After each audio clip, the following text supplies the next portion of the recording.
Hello everybody, Namaste. Welcome to the Best Preparation, a big platform for learning English language. Please don't forget to subscribe this channel, share this video to your friends, like and comment. Okay, now let's move on to today's lesson. हामी continuously direct to indirect speech पढिरहेका छौं. Direct to indirect speech ग्रामरमा पनि English ग्रामरको लास्टमा पढाइन्छ. किनभने यो पढिसक्दा यो एकदम डिफिकल्ट टपिक नै हो. यो डिफिकल्ट टपिक आए पनि नआए पनि पढेको पढै गरेपछि के हुन्छ, अरु टपिक्सहरु सजिलो हुन्छ है. अरु टपिक्सहरु मैले यस्तो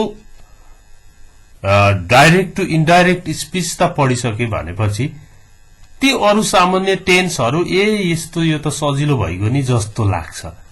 त्यसैलाई कन्फिडेन्स भनिन्छ. कन्फिडेन्स बढ्दै जान्छ. कन्फिडेन्स बढाउनको लागि पनि यस्तो काम गर्नुपर्छ.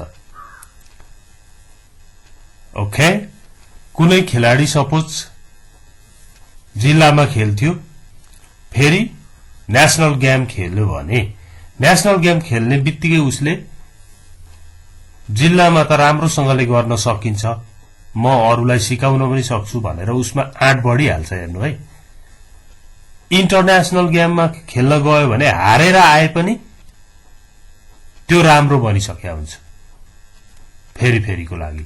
त्यस्तै हुन्छ पढाइ. मन त हो, मान्छेको मन, कन्फिडेन्स बढ्नुपर्छ है. अब डाइरेक्ट टु इन्डाइरेक्ट स्पीचको 5th युनिट हो यो. 4वटा युनिटहरु मैले एकै ठाउँ पारेर कमेन्ट बक्समा राखिदिएको छु. यो पनि म त्यही लगेर राखिदिन्छु फेरि है.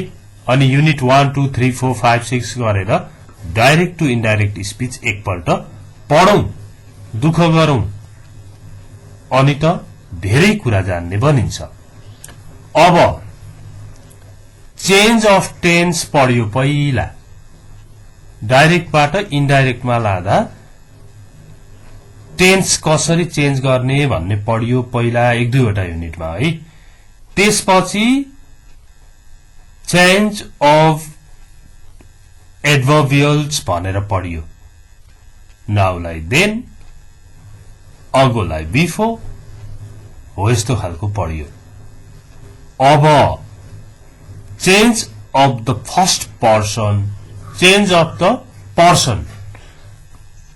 अब चाहिँ चेन्ज अफ द पर्सन हो. फर्स्ट पर्सन, सेकेन्ड पर्सन र थर्ड पर्सन, यो तीनवटा जान्नुपर्छ. किनभने मैले हिजो दिएको होमवर्क हेर्नुहोस् न, त्यसमा he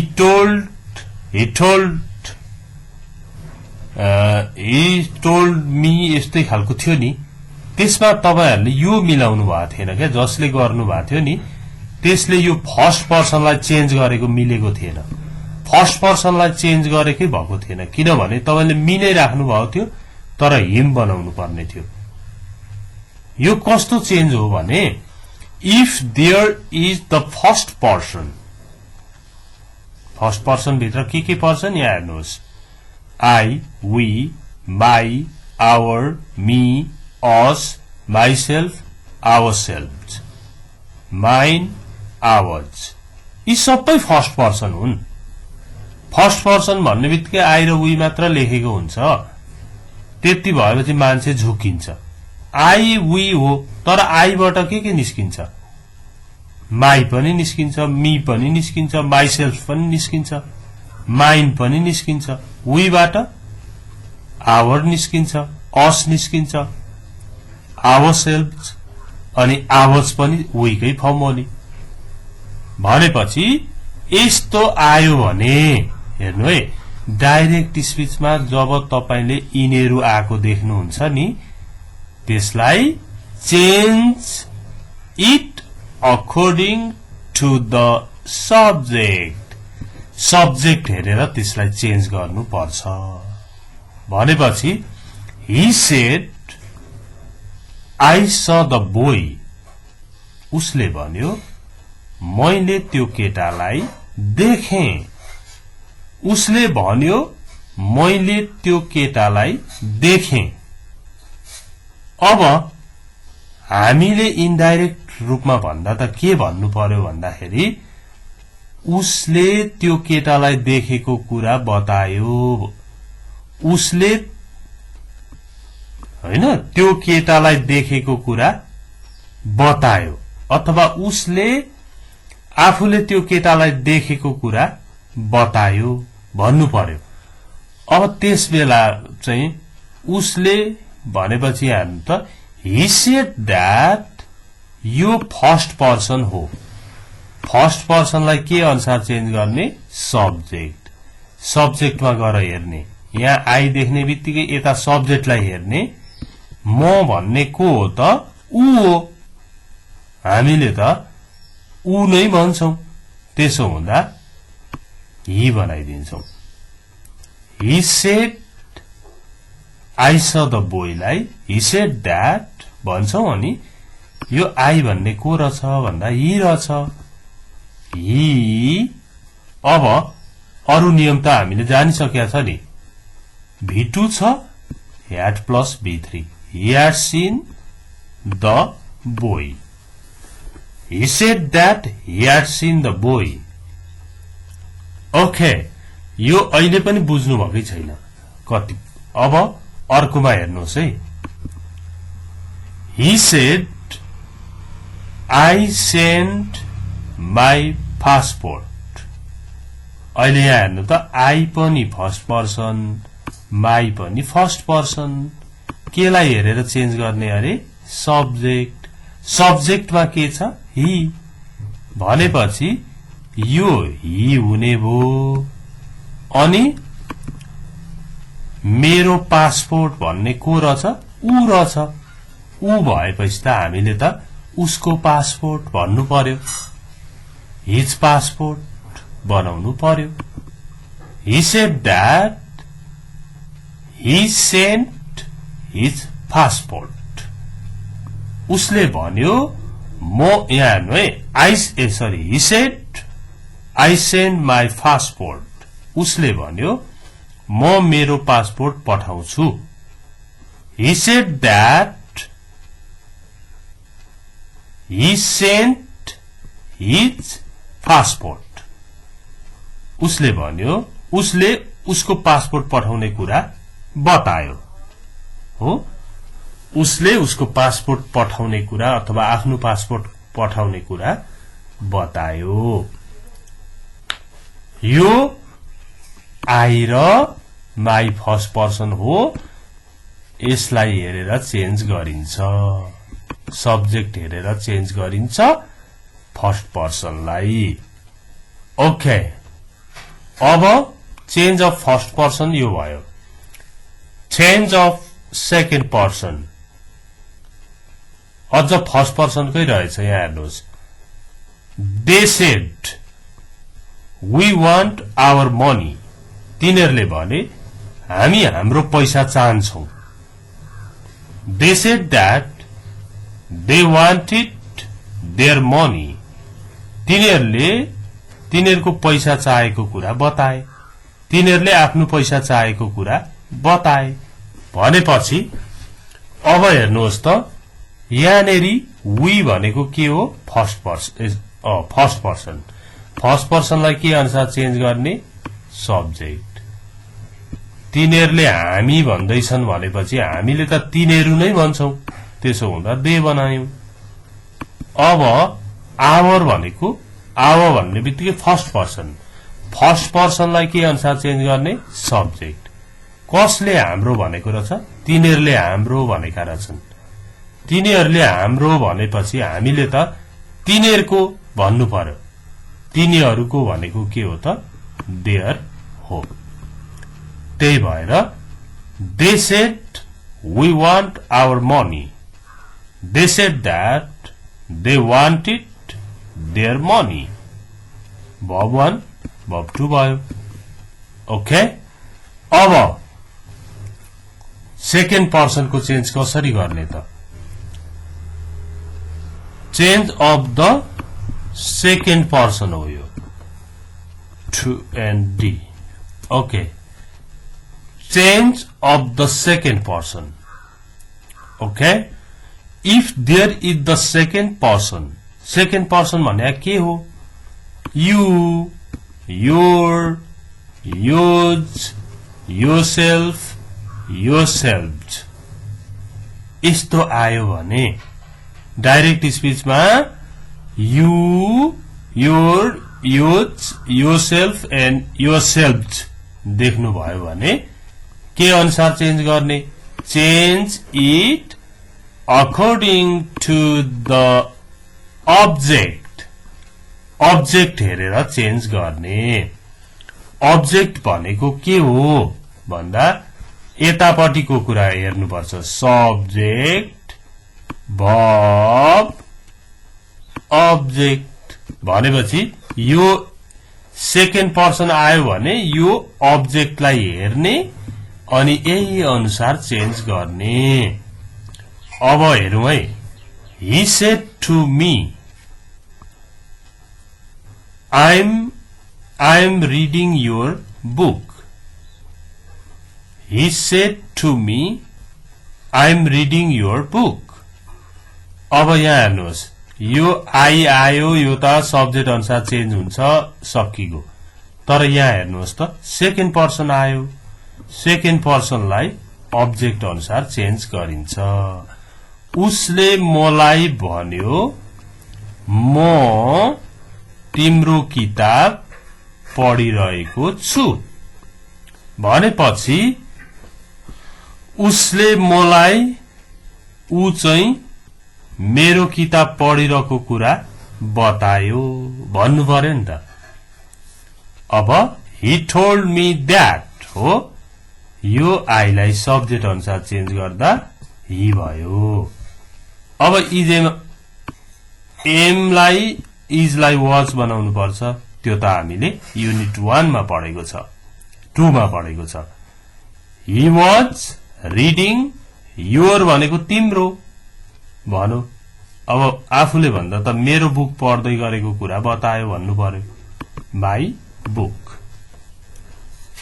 नेपाली सुन्नुहोस् है he said to me I'm reading your book उसले मलाई भन्यो म तिम्रो किताब पढिरहेको छु he told me that he was reading my book उसले मलाई ऊ मेरो किताब पढिरहेको कुरा बतायो ओके अब यसलाई एक्जाम्पल हेरेपछि प्रष्ट हुन्छ नेपाली सहित हेर्नुहोस् है यहाँ हेर्नुहोस् he said to Rita you can't speak Hindi उसले रितालाई भन्यो तिमी हिन्दी बोल्न सक्दैनौ he said to Rita you can't speak Hindi अब हेर्नुहोस् त यसको इन्डाइरेक्टमा के छ he told Rita that she couldn't speak Hindi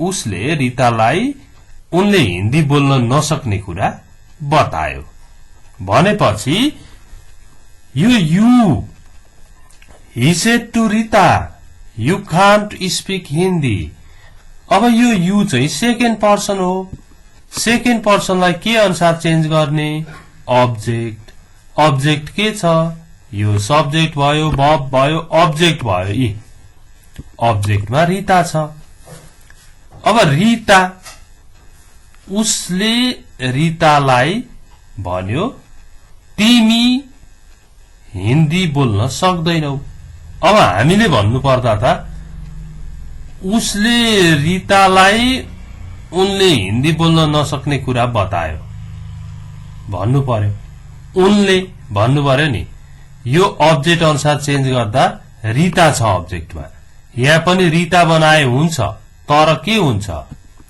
he told Rita that Rita भनिरहनु त भएन नि त नाउनको ठाउँमा प्रनाउन त ल्याउनु पर्यो नि यहाँ केटी छ यहाँ सी आयो लेडी छ सी आयो जेन्ट्स भयो भने ही आउँछ हो he told Rita that she couldn't speak Hindi उसले रितालाई उनले हिन्दी बोल्न नसक्ने कुरा बतायो ओके अर्को पनि एक्जाम्पल हेरेपछि थाहा हुन्छ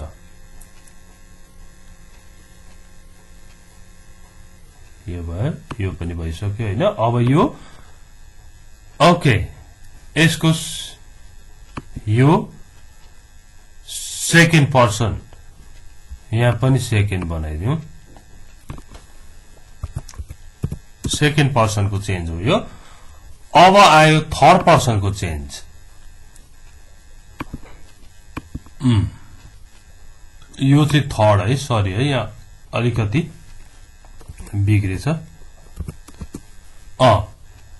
चेन्ज अफ द थर्ड पर्सनलाई कसरी चेन्ज गर्ने होला भन्दाखेरि if there is the third person भनेको ही सी इट दे अनि हीबाट हिज आउँछ सीबाट हर आउँछ देयर आउँछ देबाट इट्स आउँछ हिम आउँछ हज आउँछ देम हिज देयर्स हिमसेल्फ हरसेल्फ इटसेल्फ र देमसेल्फ यस्ता कुरा यहाँदेखि यहाँसम्म यिनीहरू डाइरेक्ट स्पीचमा छन् भने के गर्ने होला भन्दा नो चेन्ज कति सजिलो यस्ता खालको आएको बेला यिनीहरूलाई चेन्ज गर्नै पर्दैन हिसी इट आएको छ दे आएको छ हिम आओस् कि हिज आओस् कि हर आओस् कि देयर आओस् कि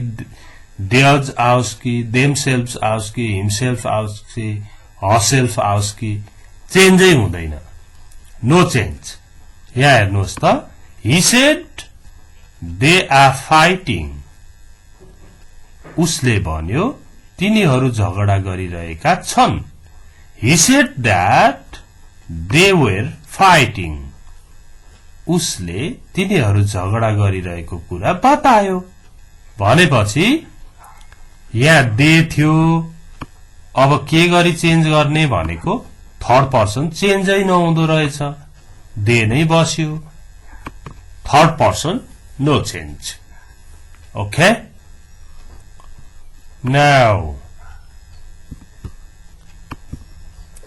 अरु इक्जाम्पल हेरौं डाइरेक्ट टु इन्डाइरेक्ट स्पीच को यो थर्ड पर्सन को चेन्ज हामी पढिरहेका छौं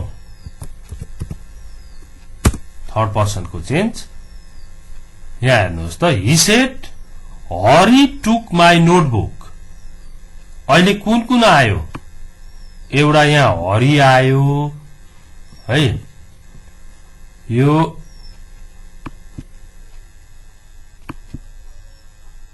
हरि आयो अब यो हरि आयो एउटा ओके अर्को यो माई आयो यसलाई अन्डरलाइन मात्र गरौं यहाँ चाहिँ माई आयो यो माई र हरि दुईटा चेन्ज गर्नु पर्यो अब he said Hari took my notebook उसले भन्यो हरिले मेरो नोटबुक लग्यो he said that यहाँ हेर्नुहोस् त यहाँ हरि थियो यहाँ पनि हरि नै छ यो सारै डिम भयो यहाँ पनि हरि नै छ हेर्नुहोस् है यहाँ हरि थियो यहाँ पनि हरि छ चेन्ज भयो त भएन Hari Ram the boy the girl the bird the building the book यिनीहरू पनि थर्ड पर्सन हुन् त्यसकारण no change Hari said that he said that Hari took V2 छ had taken भयो हरि had taken अब यो माई भनेको कुन पर्सन फर्स्ट पर्सनलाई कुन अनुसार चेन्ज गर्ने सब्जेक्ट उसले मेरो भनेपछि हामीले उसको भन्नु परेको भएर यहाँनेरि माईलाई के बनाइयो हिज बनाइयो नोटबुक बनाइयो He said Hari took my notebook उसले भन्यो हरिले मेरो नोटबुक लग्यो He said that Hari had taken his notebook उसले हरिले उसको नोटबुक लगेको कुरा बतायो लग्यो भन्ने कुरा चाहिँ बतायो यसरी यो चाहिँ change of the third person change of the third person भयो है ओके अब एउटा युनिट बनाउनै पर्छ एक्सेप्सनल रुल्स अपवादहरु के छन् भन्ने कुरा पनि जानिराख्नु पर्छ अब एउटा युनिट बन्छ यो पाँचौं युनिट हो नि अब 6th युनिट बन्छ छैटौं युनिट यी 6टा युनिट जसले धेरै पल्ट हेरेर जान्ने हुन्छ नि यो त जान्ने भइहाल्छ प्लस यो भन्दा तल अरु टेन्सहरु कजेटिभ भर्ब्सहरु यिनीहरु सिम्पल लाग्न थाल्छ त्यो फाइदा हुन्छ okay thanks for watching it please don't forget to share this video to your friends. See you next time. Bye bye.